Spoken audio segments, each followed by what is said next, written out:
उप मुख्यमंत्री केशव प्रसाद मौर्य ने रामपुर में सरदार पटेल की जयंती पर राहुल गांधी, अखिलेश यादव और आजम खां पर निशाना साधा।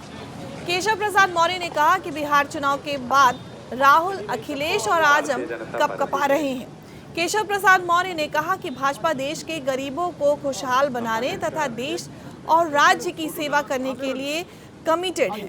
हम पिछले लोगों को मजबूत बना रहे हैं और अपने देश का भविष्य अच्छा बनाने के लिए काम कर रहे हैं। इस दौरान उन्होंने प्रधानमंत्री मोदी के काम की तारीफ करते हुए कहा कि उनके कार्यकाल में देश के उन स्वतंत्रता सेनानियों को पहचान मिली जिनको कांग्रेस के कार्यकाल में भुला दिया गया था।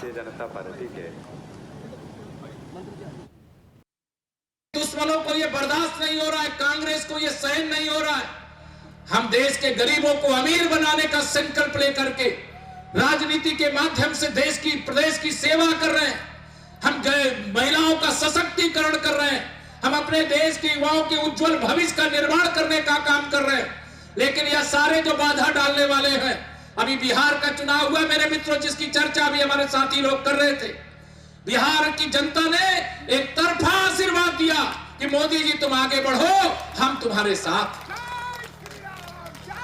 मोदी जी ने 2047 तक विकसित भारत का लक्ष्य रखा है।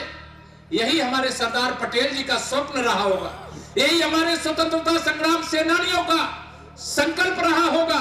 लेकिन वो तो चले गए, क्या वह उनका स्वप्न भी हम नष्ट हो जाने देंगे क्या? जब से माननीय मोदी जी आए हैं, अनेक महापुरुषों को वह सम्मान मिला है जो कांग्रेस 60 साल के शासन में नहीं दिया था। आप सब दिल्ली गए होंगे, वहां राजपथ हुआ करता था। आजाद हिंद फौज की स्थापना करने वाले नेताजी सुभाष चंद्र बोस को कांग्रेस की सरकारों ने कभी याद नहीं किया। लेकिन माननीय प्रधानमंत्री श्री नरेंद्र मोदी जी ने उस राजपथ को कर्तव्य पथ बना करके और सरदार अपने नेताजी सुभाष चंद्र बोस की वहां प्रतिमा लगवा करके यह बता दिया कि देश कोई एक खानदान के कारण से आजाद नहीं हुआ था। देश के अनेक हमारे पुरखों ने लड़ाई लड़ी थी, तब अंग्रेज यहां से गए, यातनाएं सही थी, तब अंग्रेज देश छोड़ करके गए, तब हम स्वतंत्र भारत के नागरिक हैं। और हर उस महापुरुष को याद करना हमारा संकल्प है।